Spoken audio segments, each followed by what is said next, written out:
हे welcome back everyone. आप सभी कैसे हैं? आज के इस वीडियो में मैं आपसे बात करने वाला हूं सेंसेशन के बारे में।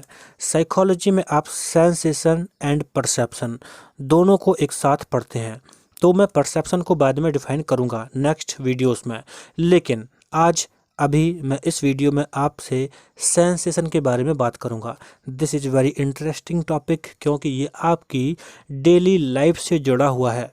आप इसे बहुत ही आसान तरीके से समझ सकते हैं, इसलिए आप मेरे साथ इस वीडियो के अंत तक बने रहें और जानिए सेंसेशन क्या है और इसमें ऐसी कौन कौन सी खास चीज़ें आती हैं जो कि आपके एग्ज़ाम के लिए इम्पोर्टेंट हो सकते हैं।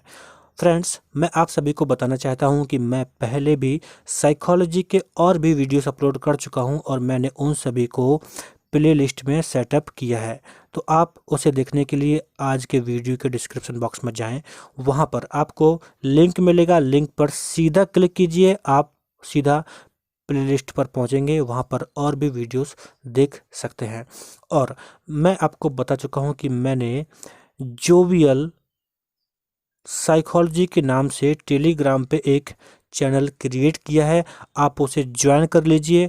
वहाँ पर आपको बहुत सारे पॉइंट्स इन्फॉर्मेशन मिलती रहती है जो कि आपके साइकोलॉजी के नॉलेज को इन्हेंस करने के लिए इम्पॉर्टेंट है। तो आप जोवियल साइकोलॉजी टेलीग्राम चैनल को अवश्य ज्वाइन कीजिएगा। उसका लिंक मैंने आज के इस वीडियो के डिस्क्रिप्शन बॉक्स में दिया है। तो आइए शुरू करते हैं और समझते हैं सेंसेशन क्या है। ये समझते हैं कि सेंसेशन क्या है, और मैं आपको बताना चाहता हूं कि आप इस वीडियो को अंत तक अवश्य देखें, क्योंकि यहाँ पर आपको बहुत सारी इंपॉर्टेंट चीज़ें मिलने वाली हैं। तो पहले बात करते हैं सेंसेशन के बारे में। सेंसेशन बहुत ही इजी है, यह हमारी डेली लाइफ का हिस्सा है, इसके बिना तो हम जीते ही नहीं हैं। इसको समझाने के लिए मैं अगर आपसे आपकी डेली लाइफ की थोड़ी छोटी सी बात करूँ तो मैं आपसे कहूँ कि आपके पास ये वीडियो कैसे पहुंचा। तो हो सकता है कि आपके फ़ोन में नोटिफिकेशन आया हो कि जोवियल स्टडी से कोई नया वीडियो आया है और आपने देखा, वाह, इस पे तो सेंसेशन लिखा है, यानी इसका जो थंबनेल है वो बता रहा है कि ये सेंसेशन के बारे में है, और आपने इसको जानना चाहा ये क्या है, आपने इस पर क्लिक किया और आप इसको देखना शुरू कर दिए। तो ये एक नॉर्मल सी प्रोसेस है और यही प्रोसेस ही सेंसेशन होती है। कहने का मतलब है कि हमारे डेली लाइफ में हम न जाने कितने कार्य करते हैं और उन सभी कार्यों के पीछे एक स्टिमुलस होता है, यानी उद्दीपक होता है। उस स्टिमुलस का इन्फॉर्मेशन हमारे ब्रेन तक पहुंचता है, किसके द्वारा? सेंस ऑर्गन्स के द्वारा। उसके बाद ब्रेन उस इंफॉर्मेशन को प्रोसेस करता है और हम रिस्पॉन्स करते हैं। तो ये डेली की कॉमन सी बात होती है। अब थोड़ा सा अच्छे से समझते हैं। यहाँ पर हम 3 तरीके से समझेंगे, तीनों तरीकों से आप इसे बेहतरीन तरीके से समझ जाएंगे। पहले लिखा है मैंने sensation, process by which information from the outside world enters the brain, यानी एक ऐसी प्रक्रिया जिसके माध्यम से आउटसाइड वर्ल्ड की जो इन्फॉर्मेशन है वो हमारे ब्रेन तक पहुंचती है। दूसरे में मैंने लिखा है sensation is input about the physical world obtained by our sensory receptors, यानी सेंसेशन क्या है? यह हमारे फिजिकल, जो भी हमारा एक्सटर्नल वर्ल्ड, जो फिजिकल वर्ड्स है, यानी जो भी हम अपने एनवायरनमेंट में चीज़ों को देखते हैं, उन सभी की एक इन्फॉर्मेशन है जो कि सेंसेशन प्रक्रिया के द्वारा हमारे सेंस ऑर्गन्स के माध्यम से हमारे ब्रेन में इनपुट होती है, जैसे कि eyes, nose, ears, skin, taste buds. तो इन्हीं के माध्यम से तो हम किसी तरह की इन्फॉर्मेशन को अपने ब्रेन में लाते हैं ना। तो ये भी आप समझ के होंगे। इसके बाद आता है sensory receptors are specialised neurons that respond to specific types of stimuli. ये सबसे ज़्यादा इम्पॉर्टेंट है, आप इसी को अच्छे से समझेंगे। और यहाँ पर जो मैंने हाईलाइट किया है इसका भी इम्पोर्टेंस है, मैं आपको समझाता हूँ। अगर आप फिर से देखेंगे तो यहाँ पर क्या लिखा है? Sensory receptors are specialised neurons है। क्या है? जो सेंसरी रिसेप्टर्स जैसे कि eyes, nose, ears, skin, taste buds, ये स्पेशलाइज्ड न्यूरॉन्स होते हैं जो क्या करते हैं? रिस्पॉन्ड करते हैं स्पेसिफिक टाइप्स ऑफ स्टिमुली को, यानी किसी खास प्रकार के उद्दीपक के लिए रिस्पॉन्स करते हैं। जैसे जो हमारी आई अर्थात आँख होती है, ये क्या करती है? यह देखने का कार्य करती है। तो देखने जैसा जो भी खास काम है वो केवल आई अर्थात आँख के माध्यम से होता है, अर्थात आँख के माध्यम से हमको सुनाई नहीं देगा। इसलिए यहाँ पर लिखा गया है जो सेंसरी रिसेप्टर्स होते हैं वो क्या होते हैं, स्पेशलाइज्ड न्यूरॉन्स होते हैं जो कि किसी खास स्पेसिफिक टाइप्स ऑफ स्टिमुली को रिस्पॉन्ड करते हैं। तो आँख क्या करेगी, देखने का कार्य करेगी। जो नोज है हमारी वो स्मेल करने का कार्य करेगी। यानी स्पेशल टाइप्स के जो सेंस ऑर्गन हैं वो स्पेशल यानी स्पेसिफिक कार्य करते हैं। तो अब आप समझ गए होंगे सेंसेशन क्या है। एक बार फिर से देखिएगा, इससे देखिएगा, ये इंपॉर्टेंट है। Sensory receptors are specialised neurons that respond to specific types of stimuli. Okay, अब देखिए, when sensory information is detected by a sensory receptor sensation has occurred। मतलब जब सेंसरी इंफॉर्मेशन होती है वो किसी भी जो भी हमारे सेंसरी रिसेप्टर्स हैं जैसे आइज, नोज, ईयर्स, स्किन, इनके द्वारा जब वो रिसीव कर ली जाती है तो सेंसेशन हो जाता है। जैसे अगर हमारी नोज है उसने किसी तरह की स्मेल्स को अगर रिसीव कर लिया तो वो सेंसेशन हो गया। तो आप इसे अब समझ गए होंगे। इसके बाद आगे बढ़ते हैं कि वैसे अगर हम जब एलिमेंट्री स्कूल्स में होते हैं तो बेसिकली हम बात करते हैं आइज़ की, नोज की और ईयर की बात करते हैं, टेस्ट बड की बात करते हैं, इवन टच की भी बात करते हैं। लेकिन इसके बाद भी और कुछ खास सेंस ऑर्गन्स यानी सेंसरी रिसेप्टर्स होते हैं। तो देखिए यहाँ पर फिर से देखिएगा, we studied in elementary schools that we have 5 sense. हम बेसिकली पढ़ते हैं विजन के बारे में, हियरिंग के बारे में, स्मेल के बारे में। और आप थोड़ा सा ध्यान रखिए यहाँ पे जैसे कि नाम लिखा है ऑल्फैक्शन, स्मेल, ये खास कुछ नाम है, आप ध्यान रखिए। ये भी कभी कभी परीक्षा में पूछ लिए जाते हैं। जैसे गस्टेशन का मतलब क्या है, ये आपके टेस्ट से होता है। और टच का मतलब आपका ये सोमेटो सेंसेशन से होता है। तो ये भी आपको पता होना चाहिए। लेकिन थोड़ा ध्यान रखिए, सिंपल से सेंस रिसेप्टर्स होते हैं। इसके बाद कुछ खास हैं जैसे कि बैलेंस भी हमारा होता है, एक सेंसरी रिसेप्शन होता है जिसे हम वेस्टिबुलर सेंस कहते हैं। बॉडी पोजीशन एंड मूवमेंट के लिए होता है प्रोप्रियोसेप्शन एंड काइनेस्थेसिया भी बोलते हैं। पेन के लिए होता है नोसिसेप्शन और टेम्परेचर के लिए होता है थर्मोसेप्शन। तो आप इनको भी ध्यान रखिएगा। जो नॉर्मल सेंस रिसेप्टर्स होते हैं उनके अतिरिक्त ये भी होते हैं। तो आप इनको ध्यान रखिए। ये सेंसरी सिस्टम्स होते हैं जो कि हमारी लाइफ में, हमारी बॉडी में हमारी हेल्प करते हैं।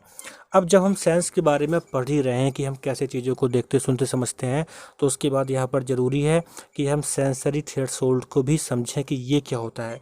देखिए यहाँ पर थ्रेशोल्ड एक आपके लिए नया पॉइंट हो सकता है, नया वर्ड हो सकता है। इसका बेसिक मतलब होता है यह एक ऐसा पर्टिकुलर एक पॉइंट होता है जहाँ पर कोई चीज़ होती है या फिर नहीं होती है। जैसे मैं आपसे कहूँ कि जैसे कि आप किसी एग्ज़ाम को ही क्वालिफाई करना चाहते हैं तो आपको एटलीस्ट 50% लाना ही पड़ेगा। अगर 50% नहीं लाते हैं तो आप फेल हो जाएंगे। तो यानी यह एक थ्रेशोल्ड पॉइंट है जो कि आपको पास होने के लिए ज़रूरी है। तो ऐसे ही अब हम इसको सेंसेशन के संदर्भ में समझेंगे। यहाँ पर क्या लिखा हुआ है, sensory threshold a theoretical concept used in psychophysics. यानी ये साइकोफिजिक्स का एक कॉन्सेप्ट है जिसमें बताया जाता है कि a stimulus that is less intense than the sensory threshold will not elicit any sensation. यानी अगर कोई स्टिमुलस है, अगर वो उतना ज़्यादा उसमें इंटेंसिटी नहीं है, तीव्रता नहीं है कि हमारा सेंस ऑर्गन उसको रिसीव नहीं कर सकता है, तो फिर वहाँ पे कोई सेंसेशन ही नहीं होगा।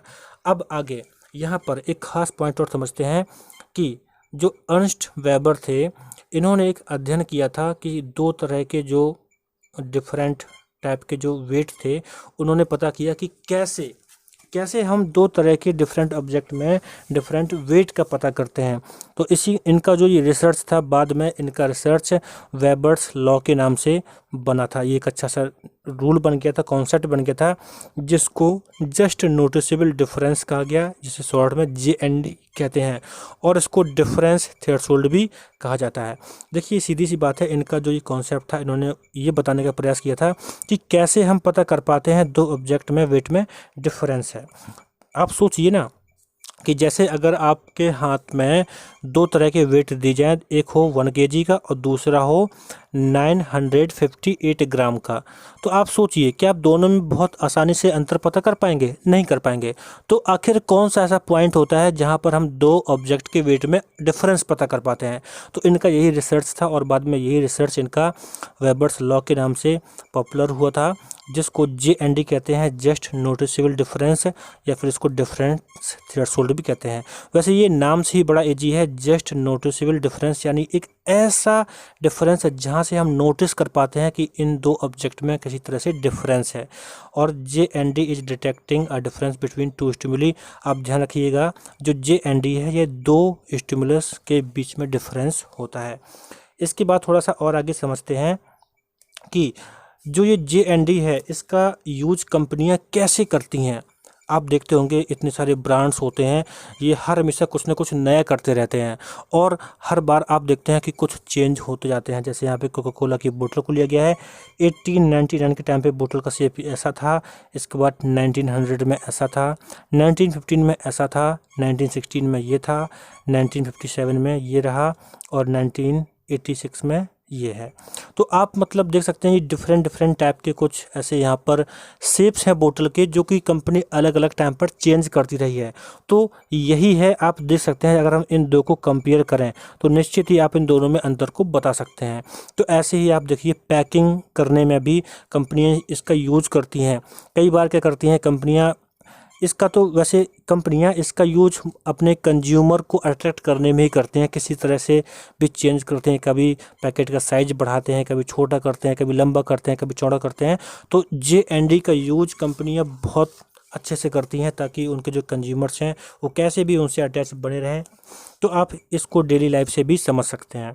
इसके बाद थोड़ा सा यहाँ और बताना चाहूँगा कि कुछ डिफरेंट टाइप के थ्रेशोल्ड हैं, जैसे कि एब्सोल्यूट थ्रेशोल्ड है, ये क्या होता है अभी मैं इसको आगे अच्छे से डिफाइन करूँगा। और रिकॉग्निशन थ्रेशोल्ड क्या है, देखिए यहाँ पर जैसा भी नाम लिखा है इनका वैसे ही इनको डिफाइन किया गया है। यानी जैसे रिकॉग्निशन थ्रेशोल्ड ये क्या है, the level at which a stimulus can not only be detected but also recognised. यानी एक ऐसा पॉइंट जहाँ पे किसी उद्दीपक को, किसी स्टिमुलस को हम केवल डिटेक्ट नहीं कर सकते हैं, उसको अच्छे से रिकॉग्नाइज भी कर सकते हैं।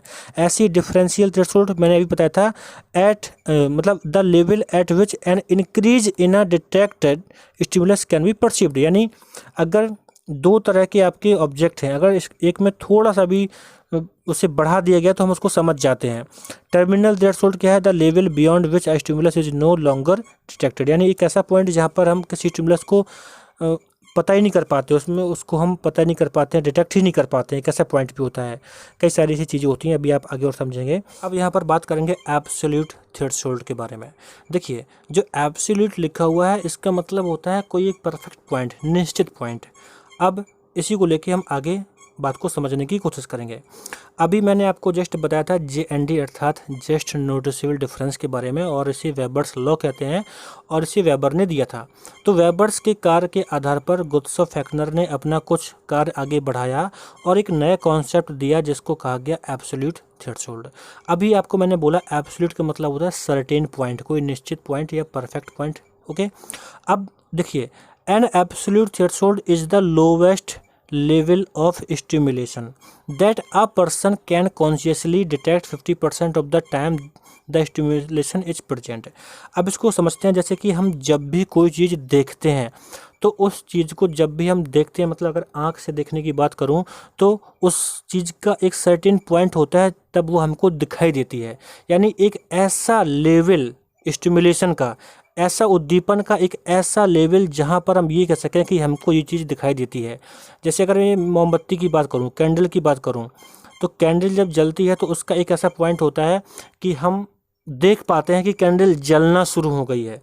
इसको मैं और आसानी से कहूँ, जैसे मान लीजिए अगर यहाँ पे 1 लीटर रखा हुआ है जिसमें हम दूध या पानी भरते हैं, तो जब हम भरते जाएंगे इसको भरते जाएंगे और एक ऐसा पॉइंट आएगा कि ये फैलना शुरू हो जाता है और हम बोलते हैं कि ये पूरा भर गया है।